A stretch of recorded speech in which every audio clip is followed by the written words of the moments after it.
In the summer of 2015, Charlize Morgan, a brilliant but abrasive 27-year-old medical student, vanished during a trip to the mist-shrouded Ouachita Mountains with her friends. When her prized diary and sleeping bag surfaced 2 years later in a drainage canal, the case reignited with whispers of betrayal, corruption, and murder. One friend swore she saw Charlize alive at Brazil's Carnival, but the claim only deepened the mystery. Was Charlize silenced for uncovering dangerous secrets, betrayed by those closest to her, or did she orchestrate her own disappearance? Truth and illusion blur in a haunting descent into obsession. The mist rolled low over the rugged ridges of the Ouachita Mountains, swallowing the trails in a blanket of pale gray. It was the summer of 2015, and 6 medical students, bound by both friendship and rivalry, had pitched their tents in a secluded clearing. Among them was Charlize Morgan, 27, a promising research student whose brilliance was as admired as it was resented. She was sharp, outspoken, and unafraid of cutting into others with her words when she felt slighted. Her mother, Evelyn, had raised her single-handedly after being abandoned by Charlize's father before she was even born. That wound never quite healed, and Charlize carried it like a shield and a sword, alternating between defiance and the raw ache of wanting to belong. On this trip, she was distant, scribbling into her expensive diary, her mother's treasured birthday gift, while the others joked around a campfire. Night descended slowly, the fire snapping against the creeping dark, shadows dancing over faces lit with uneasy laughter. The students shared drinks, retelling stories from medical school, but there was tension that clung to the group.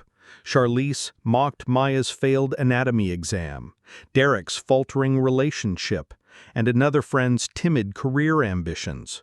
Though she was brilliant, her words struck too sharply, bruising egos.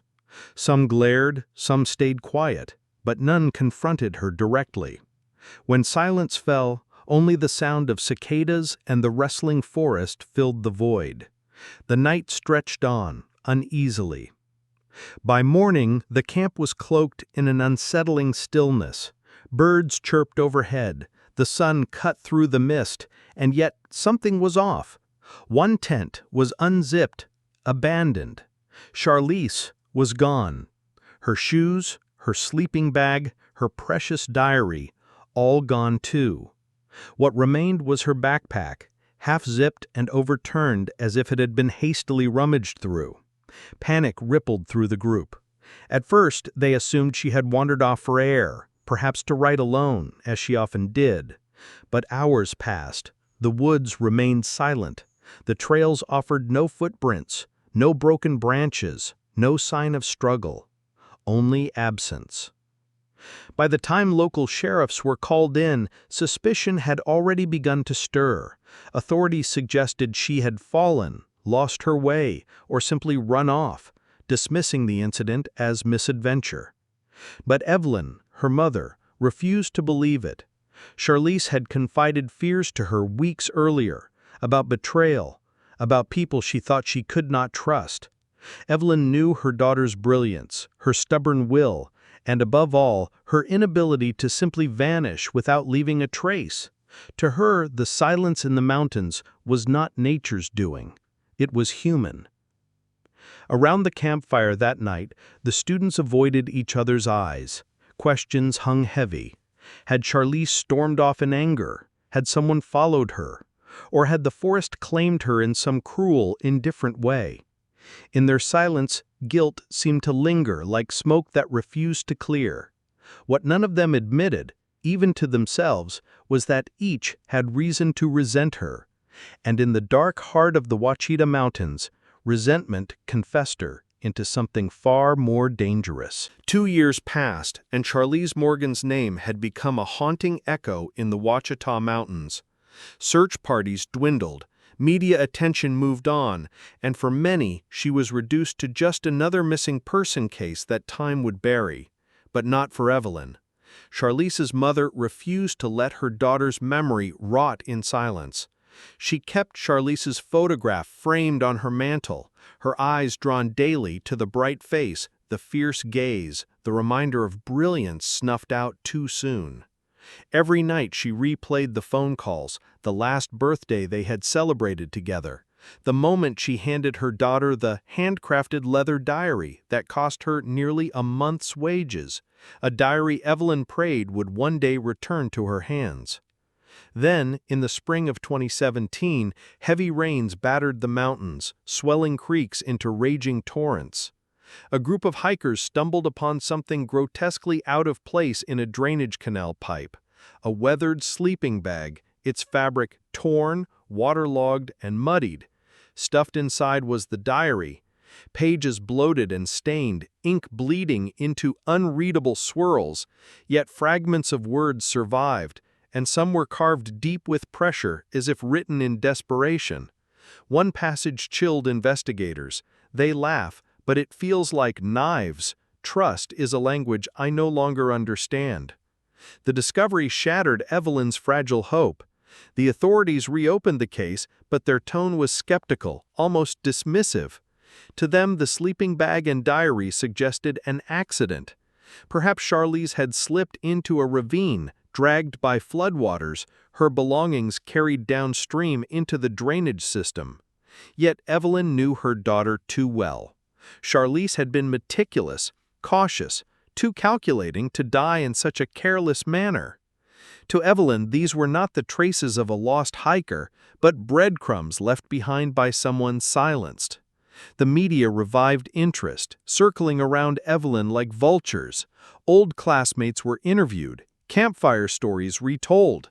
They painted Charlize as brilliant, yes, but also cutting, cruel, and capable of inspiring both envy and hatred in equal measure.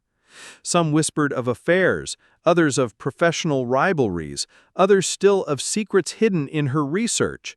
What was she writing about in that diary? Who was she afraid of? And why did the notes feel less like reflections and more like warnings? Then came the twist that shifted everything. During a late-night interview, Maya, one of the friends from the ill-fated camping trip, confessed something extraordinary. With trembling hands, she told Evelyn and the investigators, "I saw her. I swear, I saw Charlize last year, in Brazil, at Carnival. She was alive. She looked right at me." The revelation spread like wildfire, igniting speculation across every corner of the investigation. Was Charlize still alive, living under a new identity in the frenzy of Rio's parades? Had she staged her own disappearance to escape betrayal? Or was Maya hallucinating, driven by guilt and substances she had admitted to experimenting with?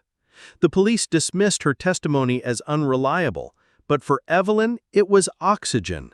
If there was even a chance her daughter was alive, she would chase it across oceans. The drainage canal had not closed the case, it had blown it wide open. And now the question was no longer just how Charlize vanished, but whether she had ever truly been lost at all. The discovery of the diary had cracked open more than a mystery. It had unleashed a storm.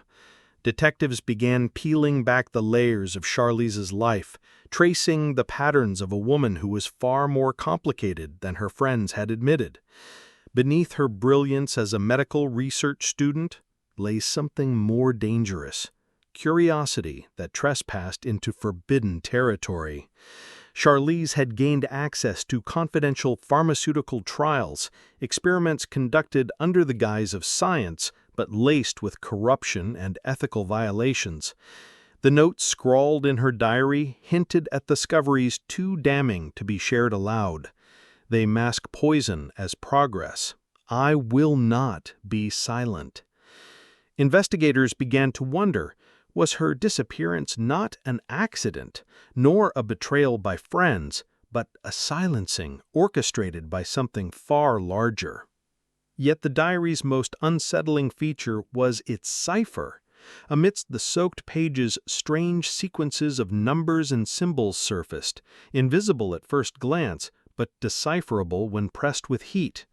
A forensic specialist uncovered hidden messages buried between the lines.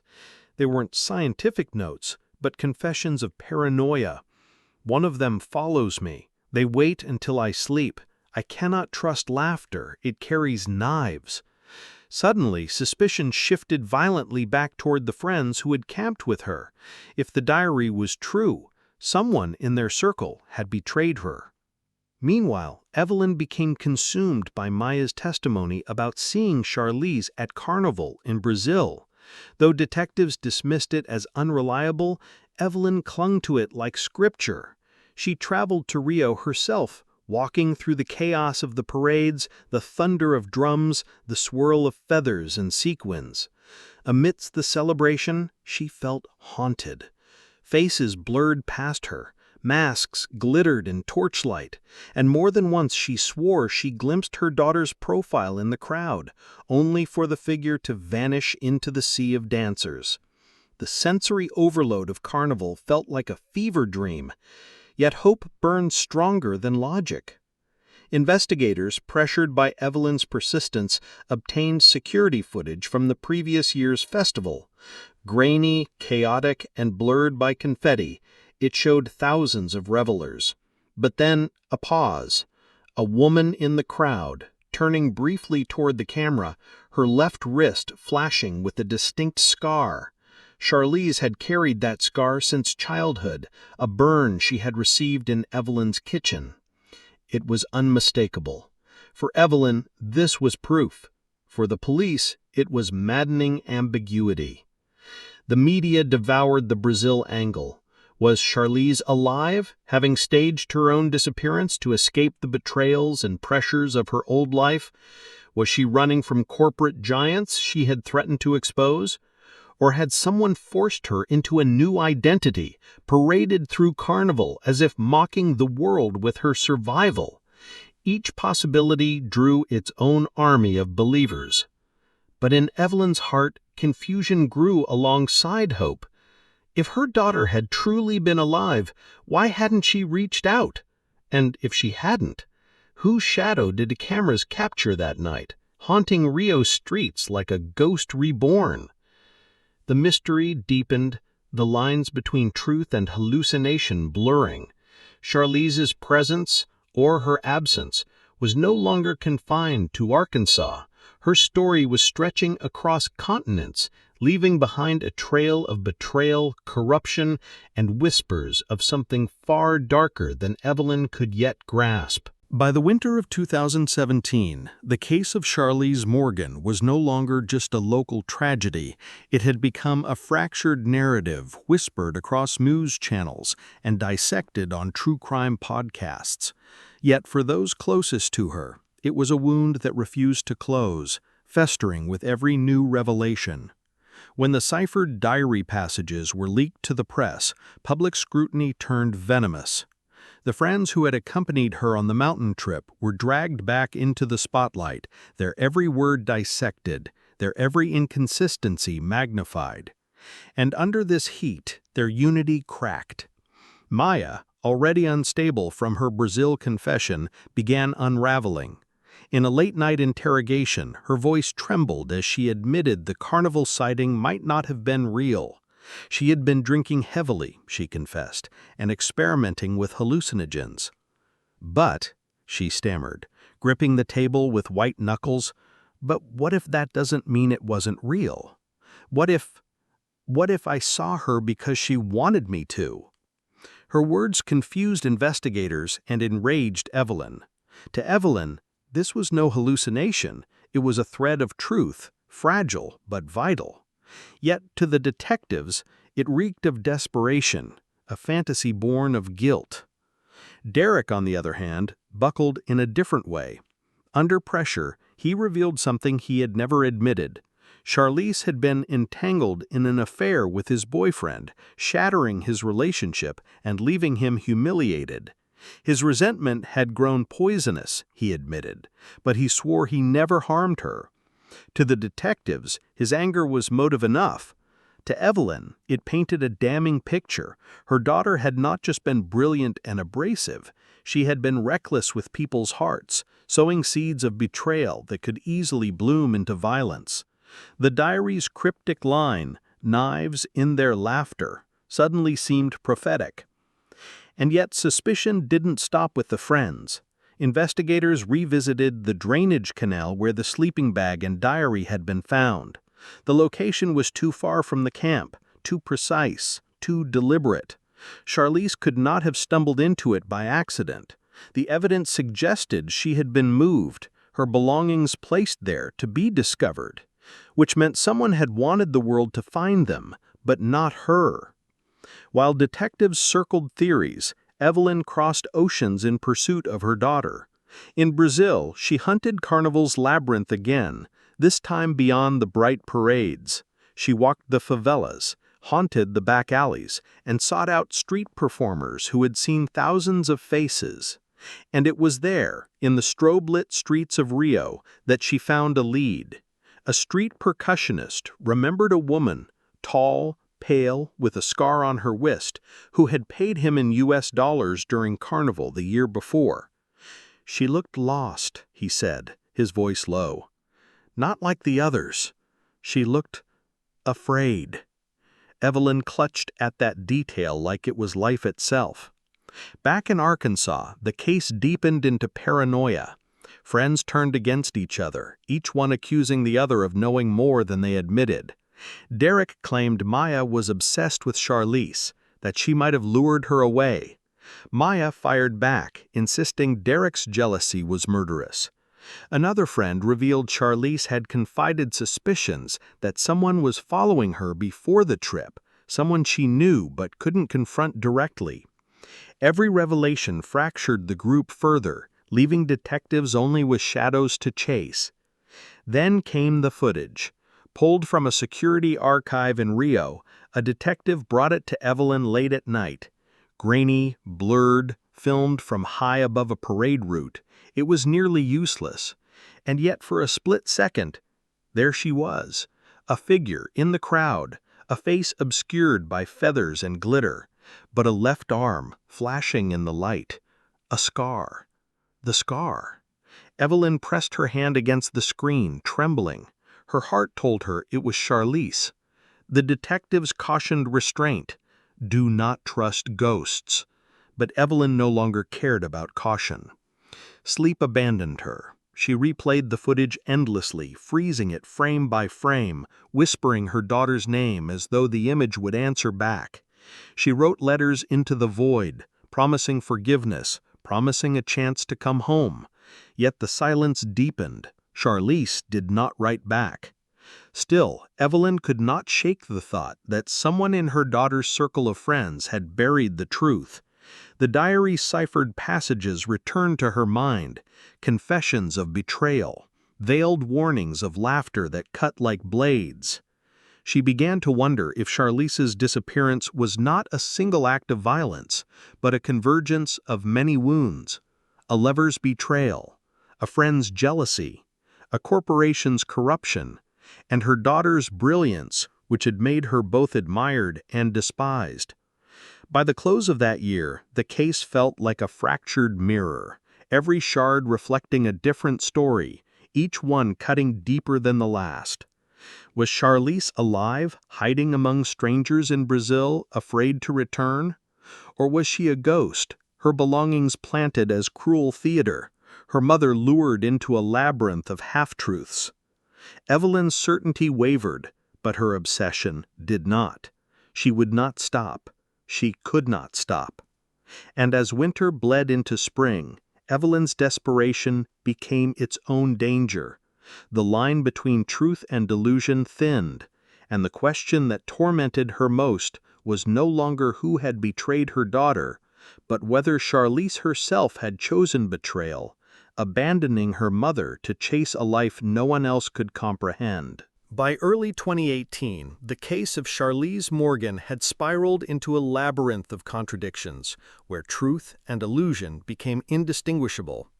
Evelyn, gaunt from sleepless nights and months of chasing shadows, returned from Brazil with the faint hope that her daughter was still alive.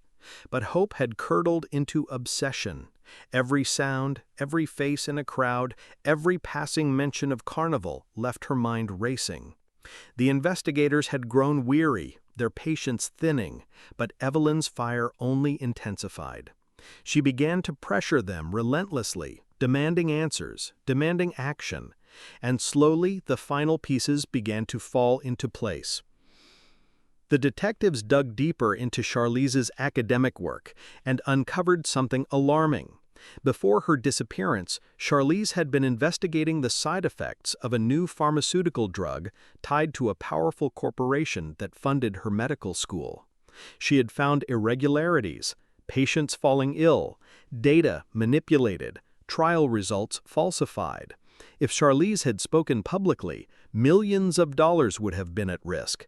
More importantly, reputations would have crumbled. The suspicion that her disappearance was tied to corporate silencing grew darker by the day. Yet the evidence was circumstantial, and the company's influence powerful. Still, it gave Evelyn a focus.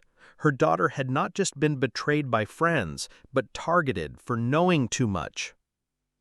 Then came the grisly discovery. Near the same drainage canal where her belongings had first been found, heavy rains unearthed human remains tangled in the roots of an uprooted tree.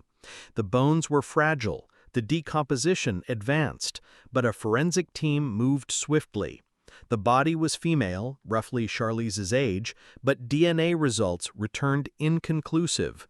The tests could not confirm it was Charlize, nor rule her out. For Evelyn, the uncertainty was torture. Her daughter existed in a cruel limbo, both alive and dead at once. The diary passages, the Brazil footage, the scarred wrist in grainy photographs, all clashed violently with the body in the mud. It was as though Charlize had split into two parallel fates, each as possible as the other. Yet just when despair threatened to consume Evelyn, a new shock arrived. One morning, a package appeared on her doorstep, plain brown paper, postmarked from Rio de Janeiro. Inside lay a diary, Charlize's diary, not the water-damaged one pulled from the canal, but pristine, unblemished, as though it had been protected all these years. The leather smelled new, the ink fresh. And written on its first page in Charlize's handwriting were words that shattered Evelyn's fragile reality. "You'll never know which version of me is real. That's my revenge." The handwriting was tested. Experts confirmed it was an almost perfect match, though doubts lingered. Was it forged, or had Charlize herself sent it? Evelyn turned page after page, each entry taunting her. Some passages described the carnival, the heat of Brazil, the faces in the crowd. Others spoke of betrayal, of knives, of experiments that would rot the world from the inside. And then in the final pages, "If you are reading this, then you have already lost me. Do not look for me any more. I am not your daughter, not the one you knew." The impact on Evelyn was devastating. She staggered between denial and belief, between clutching the diary like holy scripture and tearing at its pages in rage. Her daughter had been turned into a ghost she could neither bury nor embrace. Was this her daughter's voice reaching out from exile, or was it the calculated cruelty of those who wanted her silenced forever? The detectives, torn between exhaustion and intrigue, continued to pursue both paths. On one side lay the evidence of murder, the remains near the canal, the jealousies among friends, the trail of betrayal left behind in Arkansas. On the other lay the ghost of Brazil, the scarred wrist in grainy footage, the diary that should not exist, the possibility that Charlize had faked her own disappearance to outwit both her enemies and her mother's grasp. Both paths were possible, both unbearable. In the final months of the investigation, Evelyn withdrew from the world.